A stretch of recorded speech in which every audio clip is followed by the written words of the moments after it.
Assalamualaikum warahmatullahi wabarakatuh. Alhamdulillahirrabbilalamin. Wabihi nasta'inu ala umuri dunya waddin. Wassalatu wassalamu ala asrofil anbiya mursalin. Sayyidina Muhammadin sallallahu alaihi wasallam. Rabbi shrahli sadri wa yassirli amri wal 'uqdatam min lisani yafqahu qawli birahmatika ya arhamar rahimin. Puji dan syukur marilah kita panjatkan kehadirat Allah Subhanahu wa taala yang telah memberikan kesempatan kepada kita dalam keadaan yang sehat. Alhamdulillah pada kesempatan kali ini kita dapat melakukan presentasi pada mata kuliah agroforestry. Yang kami hormati Bapak Yogi Nirwanto Eshut MP selaku dosen pengampu dari agroforestry. Pada kesempatan kali ini kami akan melaksanakan presentasi terkait dengan tanaman mahoni. Kelompok kami terdiri dari 5 anggota. Yang pertama, saya Rizky Aryatama. Kemudian ada Yayat Hidayat. Lalu ada Trisna Yuda, Rafif Naufal, dan Naufal Ramadan. Next.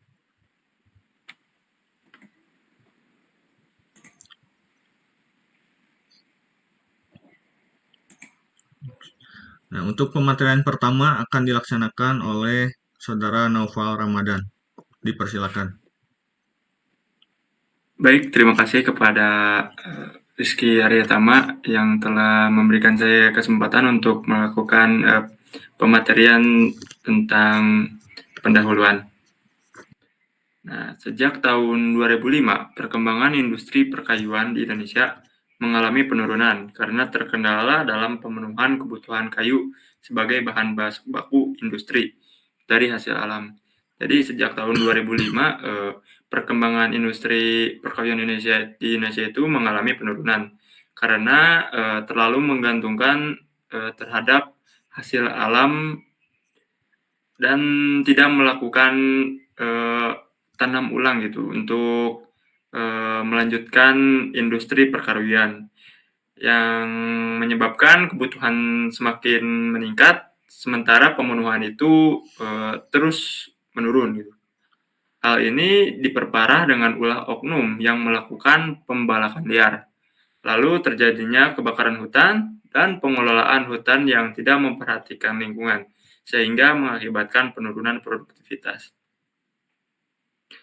Masalah oknum juga terus berlangsung karena kurangnya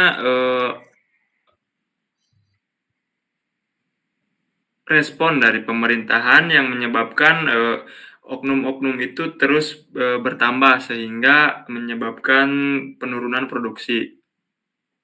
Lalu karena pemanasan global, terjadinya kebakaran hutan yang semakin menurunkan produktivitas tanaman juga. Lalu pengelolaan yang tidak memperhatikan lingkungan sehingga menyebabkan penurunan produktivitas karena lahannya itu tidak lagi sehat. Lalu peran pemerintah untuk memenuhi kebutuhan bahan baku industri kehutanan, yaitu pemerintah melakukan program percepatan pembangunan seperti hutan tanaman industri, hutan tanaman rakyat, dan hutan rakyat. Untuk hutan tanaman industri sendiri adalah sebuah metode yang mengeruk keuntungan sebesar-besarnya namun dengan memperhatikan lingkungan juga. Sedangkan hutan tanaman rakyat adalah hutan tanaman yang dikelola oleh rakyat dan untuk menguntungkan rakyat. Lalu yang terakhir adalah hutan rakyat. Hutan rakyat ini biasanya berdiri di atas tanah desa atau tanah milik warga gitu. Pemerintah juga melakukan program peningkatan produktivitas, yaitu dengan mempertimbangkan 2 hal, yaitu kesesuaian tempat tumbuh dan melaksanakan standar silvikultur. Selain melakukan program percepatan pembangunan, pemerintah juga melakukan program peningkatan produktivitas yang menyesuaikan tempat tumbuh dari tanaman yang akan ditanam seperti itu. Nah, tanaman mahoni merupakan salah satu tanaman yang dipilih oleh masyarakat karena mempunyai prospek yang sangat baik karena multiguna.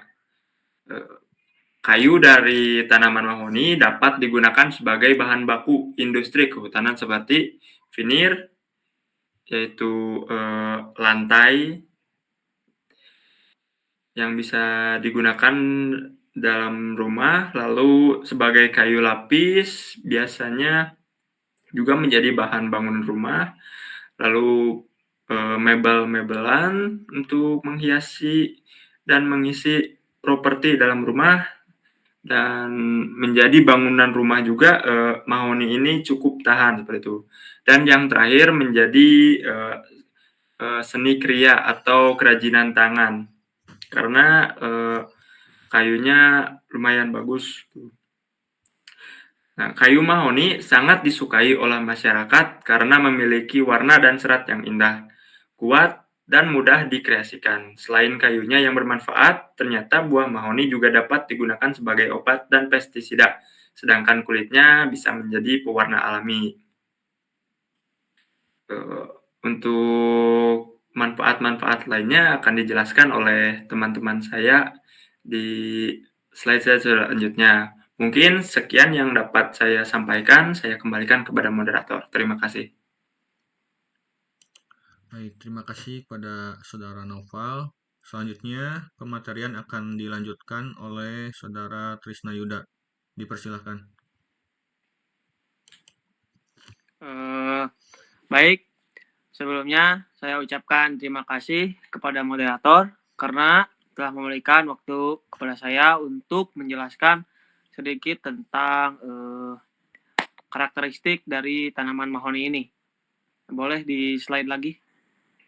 Nah, di sini ada taksonomi atau tata nama dari pohon mahoni itu sendiri.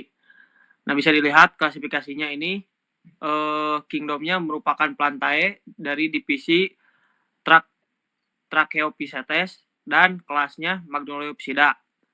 Lalu ordonya Sapindales dan famili Melaceae. Terus genusnya Swietenia dan spesiesnya Swietenia macrophylla.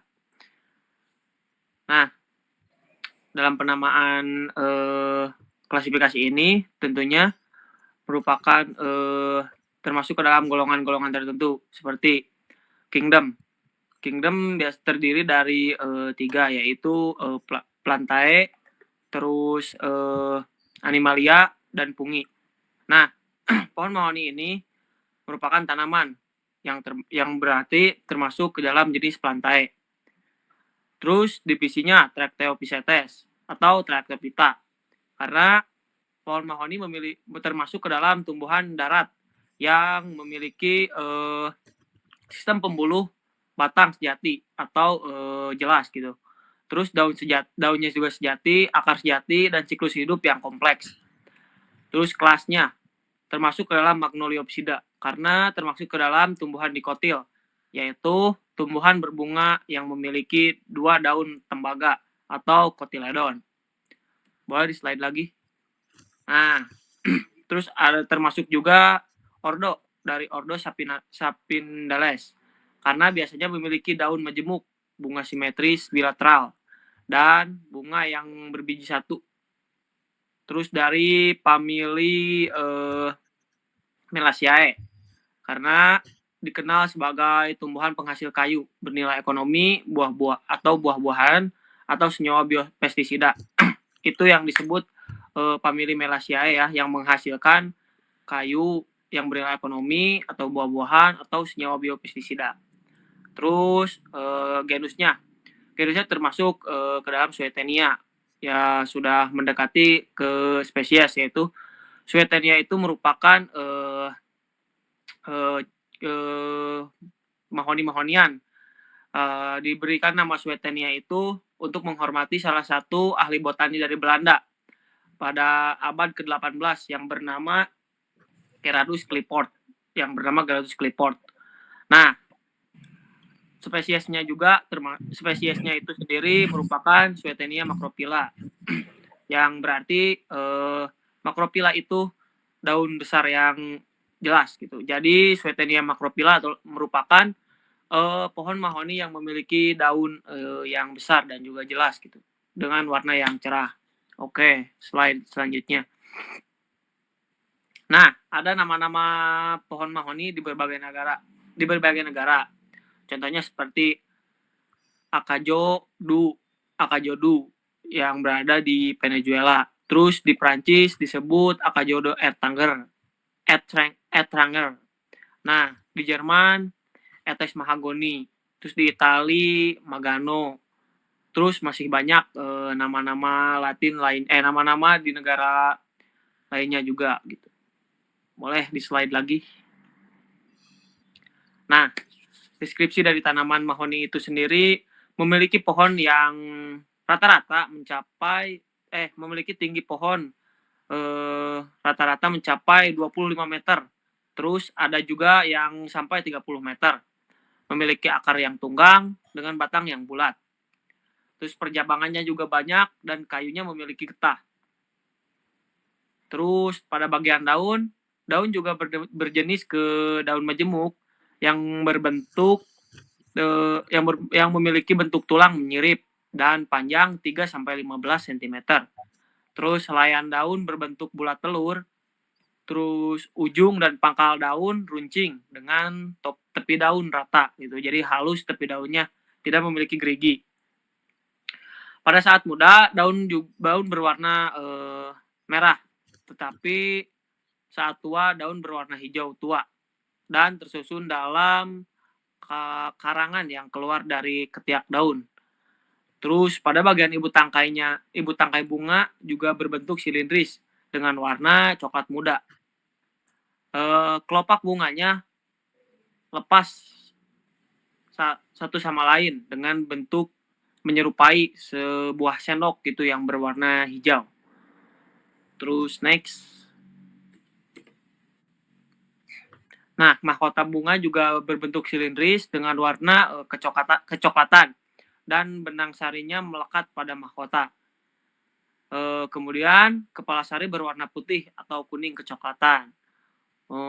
Bunga mahoni juga baru tumbuh pada usia 7-8 tahun. Buahnya merupakan buah kotak dengan bentuk bulat telur berlekuk 5. Jadi seperti gambar di samping, bentuk buahnya seperti gitu, agak bulat gitu, bulat telur gitu. Terus ketika buah masih muda berwarna hijau dan setelah tua atau masak, buah menjadi berwarna coklat. Nah, di dalam buahnya juga terdapat biji yang berbentuk pipih dengan ujung agak tebal dan warna coklat kehitaman. Juga memiliki sayap. Terus kulit buah yang tua atau sudah masak akan pecah dengan sendirinya. Dan biji pipih itu akan bebas berterbangan sehingga akan tumbuh di tempat-tempat lain yang disebarkan oleh angin juga. Bisa next. Nah, di sini ada proses pembungaan dan pembuahan dari mahoni itu sendiri ya. Terus bunga pohon mahoni berkelamin 1 dan pohon berumah 1. Kemudian penyerbukannya biasanya dilakukan dengan polinator berupa serangga. Biasanya. Nah, tapi dengan angin juga bisa. Terus hibridasi. Nah, hibridasi ini sendiri bisa terjadi apabila ada spesies dari mahoni lain yang tumbuh berdekatan dengan spesies lain juga. Sehingga proses hibridasi atau perkawinan silang ini bisa terjadi yang dibantu oleh polinator. Terus biasanya bunga yang berubah menjadi buah hanya 1 dan bunga yang lainnya gugur gitu. Jadi bunga yang tumbuh itu cuman 1 dan yang lainnya akan gugur. Next. Nah, pembentukan bunga hingga jadi buah yang masak itu diperlukan waktu sekitar 9-12 bulan. Nah, pada masa berbunga dan berbuah juga itu terjadi setiap tahunnya. Tetapi banyak atau sedikitnya pembungaan dan pembuahan itu tergantung dari polinator yang ada. Terus biasanya perbungaan terjadi ketika pohon menggugurkan daun atau pada saat daun baru mulai muncul sesaat sebelum musim hujan. Nah, di Indonesia biasanya mahoni berbunga pada bulan September hingga Oktober dan berbuah masak pada bulan Juni hingga Agustus, di mana puncak buah masak biasanya ada di bulan Juli. Mohon maaf. Next. Terus ada daerah persebaran atau penyebaran dari tanaman mahoni ini. Nah, secara alami mahoni tumbuh di Meksiko atau Yucatan, daerah Yucatan, bagian tengah dan utara Amerika Selatan, yaitu di wilayah Amazon. Nah, Amerika Tengah penanaman secara luas di Asia Selatan dan Pasifik. Terus ada di Afrika Barat dan di Indonesia mahoni itu memiliki daerah persebaran di seluruh wilayah Jawa dan Sumatera. Lebih tepatnya itu di Jawa dan Sumatera ya, lebih banyaknya. Next. Ada syarat tumbuh dari pohon mahoni itu sendiri.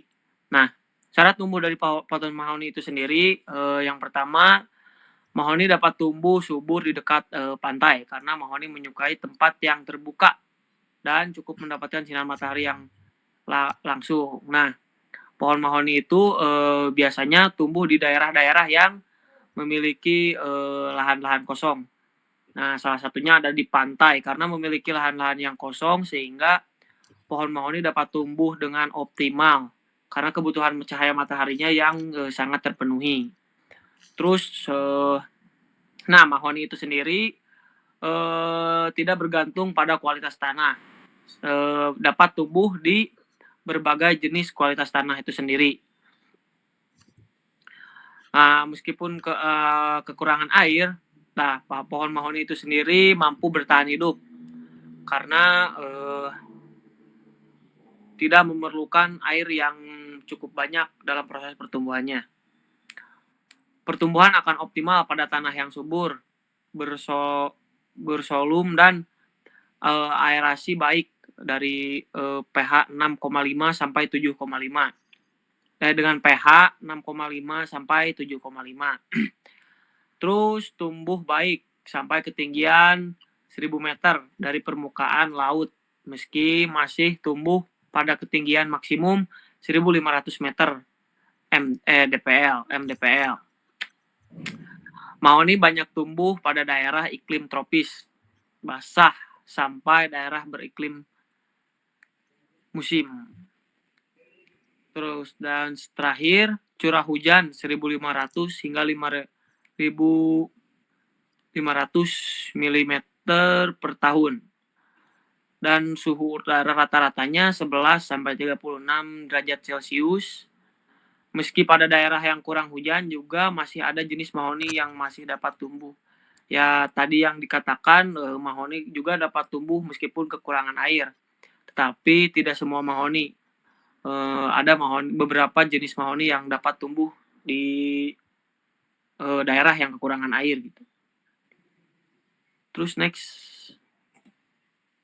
Udah habis. Terima kasih. Presentasi yang bisa dibawakan oleh saya cuman sekian. Cukup sekian. Dan akan dilanjutkan lagi oleh rekan saya. Saya kembalikan ke moderator. Baik, terima kasih kepada Saudara Tisna Yuda yang telah memaparkan materinya. Kemudian pematerian berikutnya akan dilaksanakan atau dilanjutkan oleh Saudara Rapip Noval. Dipersilahkan. Baik, terima kasih moderator yang telah mempersilahkan saya untuk menyampaikan materi selanjutnya. Teknik budidaya tanaman mahoni. Sama seperti tanaman lainnya, pohon mahoni dalam melakukan budidayanya itu melalui proses-proses Itu diantaranya ada proses pembenihan dan pembibitan, proses penanaman, dan proses pemeliharaan. Dan di masing-masing proses tersebut terbagi lagi menjadi beberapa tahap. Nah, di sini saya akan menjelaskan bagaimana prosedur ataupun tata cara dalam melakukan budidaya pohon mahoni ini. Yang pertama itu pada proses pembenihan dan pembibitan. Dalam pembenihan dan pembibitan ini juga terbagi lagi menjadi 3. Ada pengadaan benih, perkecambahan, dan persemaian. Nah, dalam pengadaan benih dilakukan 3 hal, yaitu pemanenan buah, ekstraksi benih, lalu penyimpanan dan pengendalian dari hama dan penyakit. Dalam pemanenan buah sebaiknya dipetik langsung dari pohon sebelum buah merekah ataupun membuka, atau dapat juga benihnya dikumpulkan dari bawah tegakan sesaat setelah jatuh. Pada umumnya, buah diunduh atau diambil dengan cara memanjat pohon mahoni dan mengunduh benih yang telah masak secara fisiologis. Buah yang masak secara fisiologis dicirikan dengan buah berwarna coklat tua keabu-abuan dengan bintik putih pada hampir separuh bagian kulit buah, dan buahnya sudah mudah pecah. Dan di dalam benih bersayap warna coklat tua, terdapat sayapnya, dapat terlihat juga dalam foto. Next. Nah, selanjutnya ada ekstraksi benih.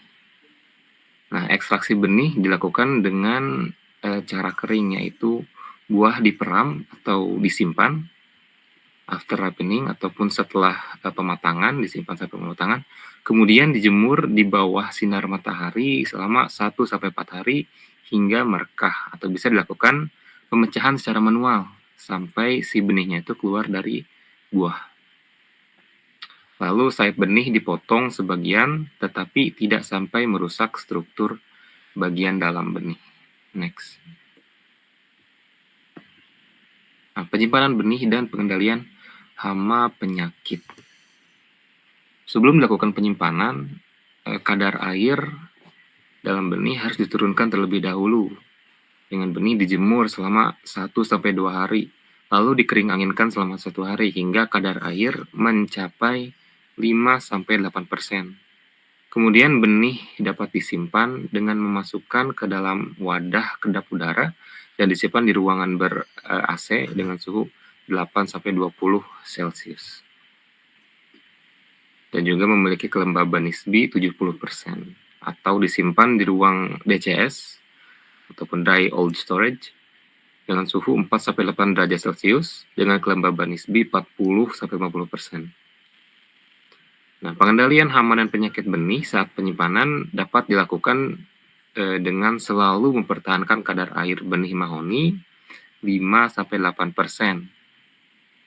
Sehingga jika timbul cendawan, jamur Aspergillus sp, Botryoidoplodia sp ataupun Curvularia sp dan juga Fusarium sp pada benih, pengendaliannya dapat dilakukan dengan cara pemberian benomil, bahan aktif benomil pestisida 50% atau 25 gram dari berat total benih.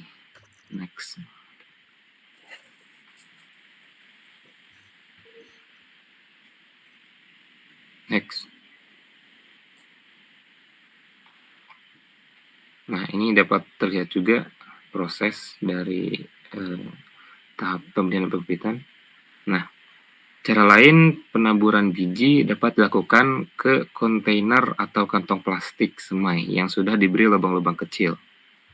Media yang digunakan adalah media yang sama dengan yang digunakan sama seperti pada bak kecambah. Pada cara ini tidak diperlukan penyampaian bibit, tetapi diperlukan penyelaman pada kantong plastik yang bijinya tidak tumbuh. Next.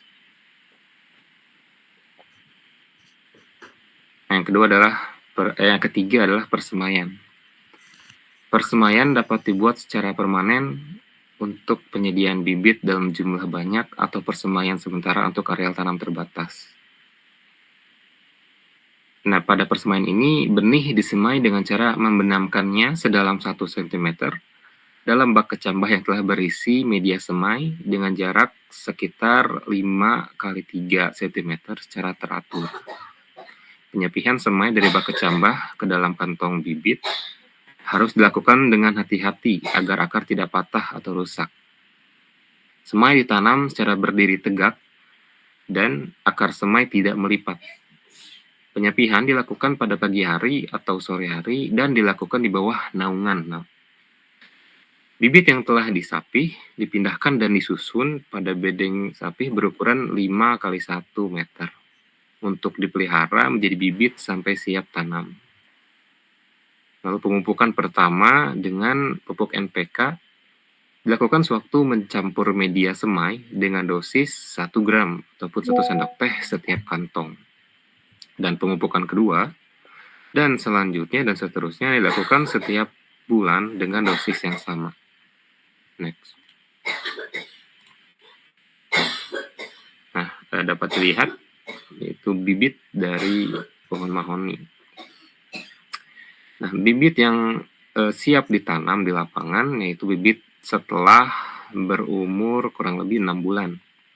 Dan ukuran tinggi bibit kurang lebih 25 cm dari pangkal batang sampai ujung daun. Bagian batang bibit sudah berkayu dengan diameter lebih dari 2 mm. Dan juga bibit, jika ingin ditanam, haruslah bibit yang sehat dan segar. Mahoni dapat ditanam dengan menggunakan stump dengan panjang 20-40 cm. Pembuatan stump mahoni ini dilakukan di persemaian, menggunakan bibit mahoni yang sudah mencapai tinggi 50 cm dan berdiameter 1 cm, dengan perbandingan 3 bagian akar dan 1 bagian batang. Next. Nah, tadi merupakan keseluruhan dari proses pembenihan dan pembibitan. Selanjutnya yaitu proses penanaman.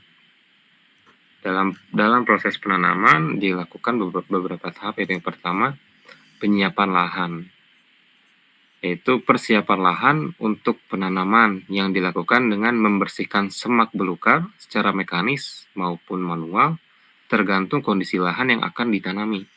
Serangkaian kegiatan penyiapan lahan untuk lahan yang ada pohonnya itu melakukan penebangan kepada pohon-pohon pengganggu jika ada, lalu pencincangan, sisa tebangan, dan perapihan. Hasil pekerjaan tadi yaitu terbentuknya lahan terbuka yang sudah bersih dari rerumputan, semak belukar, serta pepohonan yang tidak diinginkan. Dan serasah dan sisa tebangan yang tidak digunakan dapat dicincang jadi potongan-potongan kecil dan disebarkan secara merata. Nah, dapat dilihat di gambar itu foto dalam tahap penyiapan lahan. Nah, potong-potongan yang tadi sudah dipotong nantinya akan terdekomposisi dan menjadi masukan unsur hara atau pupuk untuk meningkatkan kesuburan.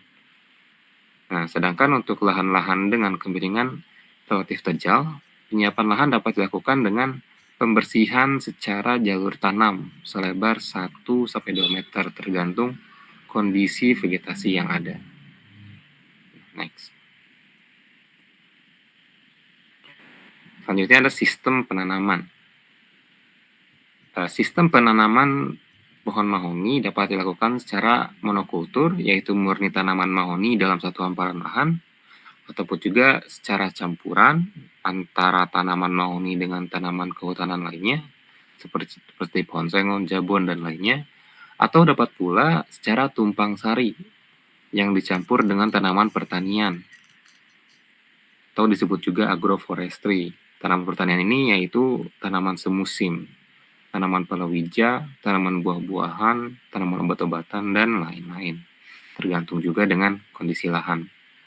Untuk lahan terjal dan lahan yang tidak subur, sebaiknya penanaman secara campuran, dilakukannya secara campuran. Sedangkan untuk lahan relatif subur, lahan rakyat atau lahan penyangga, sebaiknya dilakukan secara tumpang sari atau agroforestry. Nah, sistem tumpang sari yang sudah banyak dilakukan adalah tumpang sari mahoni dan dengan tanaman palawija, itu seperti padi gugu, jagung, kacang, dan lain-lain. Next. Nah, yang ketiga, jarak tanam. Pengaturan jarak tanam ditentukan oleh kondisi lahan dan tujuan penanaman. Jika menggunakan sistem monokultur atau campuran, jarak tanam yang digunakan adalah 3 kali 2 meter, 3 kali 3 meter, atau 3 kali 4 meter. Sedangkan jika menggunakan sistem tumpang sari atau agroforestry, jarak tanamnya sebaiknya minimal adalah 6 kali 3 meter atau 5 kali 5 meter. Menyisakan atau membuat tempat untuk tanaman-tanaman pertanian. Tergantung jenis tanaman pertanian juga. Lalu, kegiatan penentuan jarak tanam di lapangan sebaiknya menggunakan kompas atau map atau GPS agar rapih. Lakukan penandaan jarak tanam dengan ajir atau turus yang dibuat dari bambu atau bahan lainnya yang berukuran sekitar panjangnya 1 meter dan lebarnya 2 meter sebagai tanda untuk membuat lebarnya 2 cm sebagai tanda untuk membuat lubang tanam. Next. Nah, selanjutnya membuat lubang tanam. Nah, lubang tanam yang dibuat minimal berukuran 30 kali 30 kali 30 cm lebar, panjang, tinggi di tempat pemasangan ajar tadi. Nah, biasanya dilakukan 1-2 minggu sebelum tanam. Lalu lakukan pemberian pupuk dasar, yaitu pupuk organik atau pupuk kandang yang telah matang, yang telah masak di dasar lubang tanam sebanyak 1 kg untuk pupuk dasar atau pupuk anorganik. Kalau pupuk anorganik 50 gram per lubang tanam. Kemudian tutup dengan tanah sebagian agar pupuk tersebut tidak langsung bersentuhan dengan akar tanaman saat awal penanaman, sehingga penyerapannya tidak langsung ke akar. Next. Yang kelima, pengangkutan bibit. Menjelang waktu pelaksanaan penanaman, bibit harus sudah berada di dekat lahan yang akan ditanami agar bibit dapat beradaptasi dengan lingkungan tanam.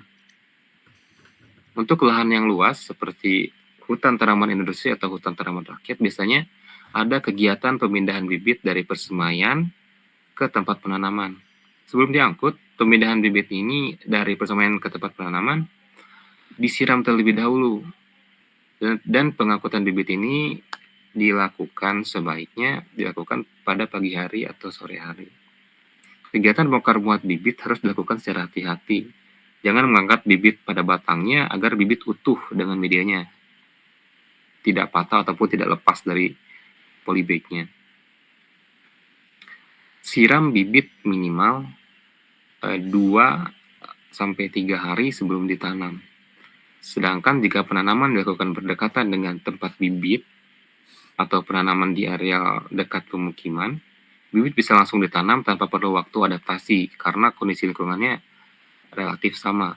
Berbeda dengan yang tadi, ada kemungkinan kondisi lingkungan itu relatif berbeda. Next. Nah, akhirnya setelah dilakukan beberapa tahap tadi, dilakukan penanaman. Penanaman dilakukan pada awal musim hujan, yaitu setelah curah hujan cukup merata sekitar intensitas 100 mm per hari, atau tanah telah basah sampai kedalaman 30 cm. Cara penanaman dapat dilakukan dengan pertama-tama melepas kantong bibit dengan hati-hati, yang dapat dilakukan dengan menyayat sebagian kantong atau merobeknya sehingga media tumbuhnya tetap utuh, yaitu tanahnya tetap utuh. Kemudian bibitnya ditanam pada lubang yang sudah disiapkan, lubang tanam tadi, secara tegak lurus dan usahakan agar tidak terlipat. Dan jika ada akar serabut yang keluar dari medianya, dari tanahnya, dapat dipotong kecuali akar tunjang, akar lainnya bisa dipotong. Nah, setelah disimpan, tutup lubang tanam dengan tanah bekas galian lubang sampai batas leher akar dan padatkan tanah atasnya agar bisa menjaga bibit baru yang ditanam tadi. Next. Nah, mungkin cukup segitu saja penyampaian materi dari saya. Saya kembalikan kepada moderator. Baik, terima kasih kepada Saudara Rafif yang telah memaparkan materi terkait dengan penanaman. Selanjutnya, materi akan dilanjutkan oleh Saudara Yayat Hidayat. Dipersilakan. Baik, cek. Oke, baik, terima kasih kepada moderator. Langsung saja melanjutkan pembahasan yang dibahas oleh Rafif tadi. Selanjutnya yaitu pemeliharaan, yang mana pemeliharaan ini ada penyulaman, penyiangan dan pendangiran, terus pemupukan, pemberantasan hama dan penyakit. Oke, yang pertama ada penyulaman, yang mana penyulaman ini merupakan suatu kegiatan di mana mengganti tanaman yang mati. Penyulaman ini dilakukan sebanyak 1-2 kali dalam sebulan sesudah penanaman, yaitu ketika keadaan curah hujan masih banyak dan bibit pun dalam keadaan umur yang sama. Kemudian ada proses penyiangan dan pendangiran, yang mana penyiangan dan pendangiran ini merupakan kegiatan penggemburan tanah untuk bertujuan memperbaiki kondisi fisik dan tingkat tingkat aerasi atau keadaan oksigen di tanah. Bisa dilanjut? Proses selanjutnya yaitu pemupukan. Pemupukan ini dilakukan pada area yang kurang subur. Pemupukan akan memacu pertumbuhan anakan mahoni di lapangan. Pemupukan dengan pupuk anorganik NPK sebanyak 75 gram sampai 100 gram per pohon pada tahun pertama penanaman. Jika tidak menggunakan pupuk majemuk, dapat menggunakan pupuk anorganik lain dengan dosis sebesar 3, gram unsur N atau nitrogen. Kemudian pupuk P2O5 sebanyak 2,4 gram. Kemudian ditambah K10 sebanyak 3,6 gram per pohonnya. Kemudian di lahan hutan rakyat yang berdekatan dengan pemukiman juga dilakukan dengan menambahkan pupuk kandang yang telah masak atau dengan memupuk mulsa daun kering di sekitar pohon mahoni tersebut. Bisa dilanjut. Nah, proses selanjutnya yaitu pemberantasan hama dan penyakit. Pada pohon mahoni ini, hama yang sering merusak tanaman mahoni adalah penggerek pucuk dengan spesies Hypsipila robusta, sehingga terjadi kematian pucuk dan berbentuk batang jadi pendek dan banyak batang dan banyak cabang yang rusak. Pengendalian penggerek pucuk tersebut dapat dilakukan dengan menggunakan insektisida sistemik yang memiliki bahan aktif seperti dimekron, hupakron, dan perfeksion dengan dosis 2-4 cc per liter air, yang mana proses penghabisan ini ketika menjelang musim hujan setiap 10 hari sekali sampai 3 kali berturut-turut. Kemudian untuk mengurangi serangan hama dan penyakit ini, penanaman mahoni dapat dicampur dengan jenis tanaman dengan spesies Malea azedaraca dan Azadiraca indica secara selang-seling. Jadi ketika untuk meminimalisir serangan si hama Hypsipila ini bisa dilakukan dengan teknik tumpang sari atau border, yang mana border ini dilakukan oleh tanaman Melia agedarachta dan Azadirachta indica. Selain itu, perlunya pengecekan kesehatan tanaman sesering mungkin agar serangan hama dan penyakit terdeteksi lebih awal. Sebelum eksplosif dan secara fisik, pengendaliannya dengan membuang bagian tanaman yang terserang hama atau penyakit dan menguburnya sebelum menyebar ke bahan lain.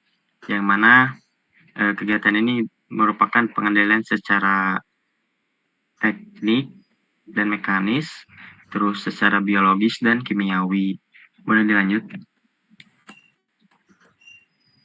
Nah, selanjutnya pertumbuhan dan produksi kayu daripada pohon mahoni ini. Pertumbuhan pohon mahoni ini termasuk jenis pohon yang tumbuh cepat dengan laju pertumbuhan rata-rata dalam per tahunnya kurang lebih 40 sampai 60 cm dan untuk tingginya sekitar 1 sampai cm per tahun untuk diameter si pohon mahoni ini. Kemudian daun mahoni ini juga pada umumnya sekitar 30 sampai 60 tahun. Namun juga dapat dipanen atau dijarangi pada umur 10 tahun yang diameternya biasanya telah mencapai 10 sampai 14 cm daripada si pohon mahoni ini, dan kayunya juga dapat digunakan sebagai bahan bangunan ringan dan kerajinan.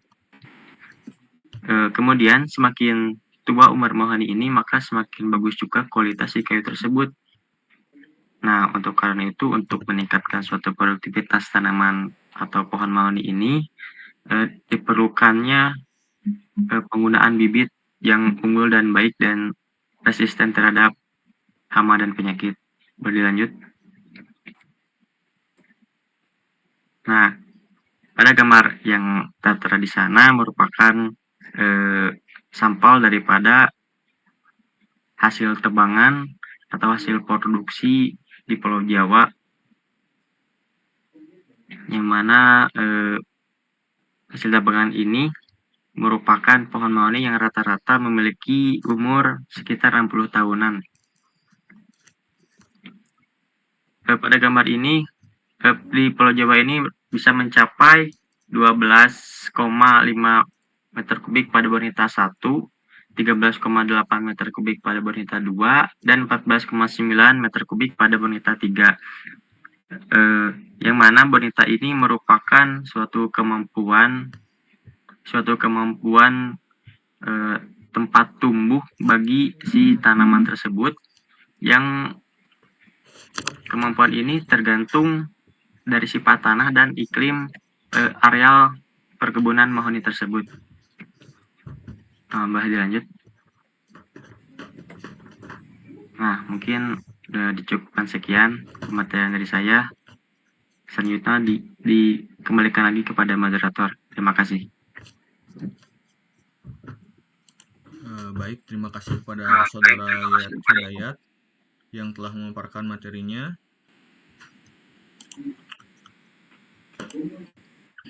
Kemudian materi selanjutnya akan disampaikan oleh saya sendiri terkait dengan pemanfaatan pohon mahoni. Next.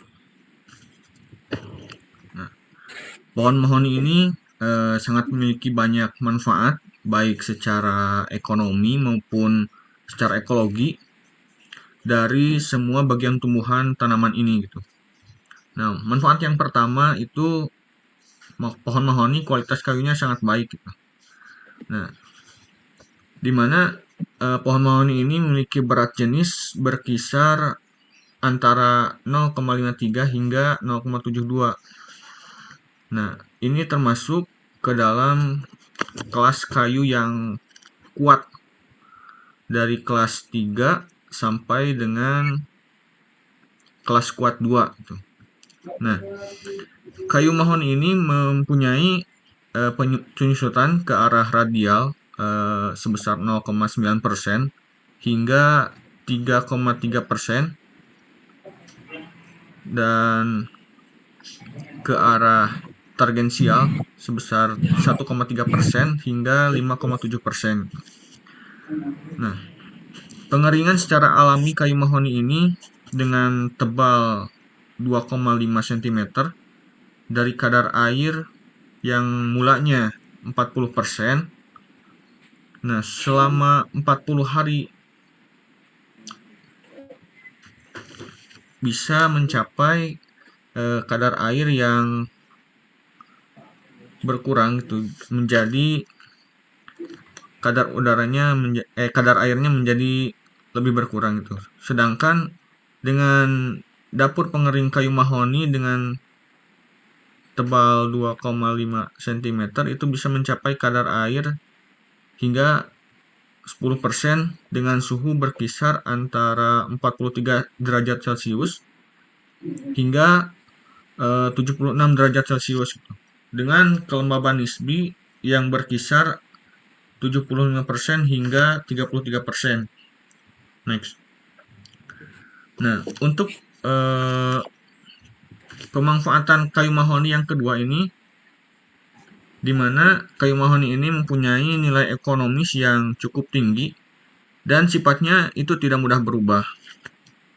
Kualitas kayunya keras dan sangat baik untuk mebel, furniture, barang-barang ukiran dan kerajinan. Nah, ini diantaranya untuk konstruksi bangunan seperti rangka atap, kusen, kemudian juga bisa menjadi veneer, kayu lapis untuk lantai, dan juga sebagai mebeler ini kursi, tempat tidur, dan yang lainnya itu. Next. Nah, pemanfaatan selanjutnya dari ekstrak biji mahoni itu dapat digunakan sebagai pestisida nabati untuk mengendalikan hama-hama seperti hama ulat gerayak, hama warang coklat, dan juga hama Plutella silostella itu. Di mana bahan kimia yang terkandung dalam biji mahoni ini merupakan senyawa saponin dan flavonoid sebagai pengendali hama tanaman itu. Next. Nah, dari kulit pohon juga itu bisa dijadikan sebagai pewarna alami gitu ya.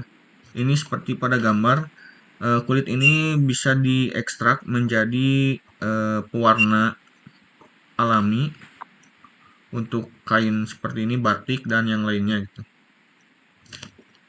Pewarnaan. Next. Nah, getahnya juga yang biasa disebut blendok itu juga bisa digunakan sebagai bahan baku perekat ataupun lem ya. Nah, untuk yang terakhir, pohon mahoni dapat digunakan sebagai tanaman hias sekaligus peneduh di tepi jalan. Ini sering kita temukan di tepi jalan pohon-pohon mahoni yang besar-besar. Nah, mengapa pohon mahoni ini sangat banyak itu di tepi jalan? Karena pohon mahoni ini merupakan salah satu pohon yang bisa mengurangi polusi udara sekitar 47% hingga 69%. Nah, sehingga pohon mahoni ini dapat disebut sebagai pohon pelindung sekaligus filter udara karena daunnya dapat menyerap polutan atau polusi-polusi yang ada di sekitar lingkungan tersebut itu. Next. Nah, mungkin pematerian dari saya dan kawan-kawan semuanya sudah selesai. Untuk itu mohon maaf apabila ada kekurangan dari kami dalam menyampaikan materi. Terima kasih atas perhatiannya. Billahi taufiq wal hidayah. Wassalamualaikum warahmatullahi wabarakatuh. Waalaikumsalam warahmatullahi wabarakatuh.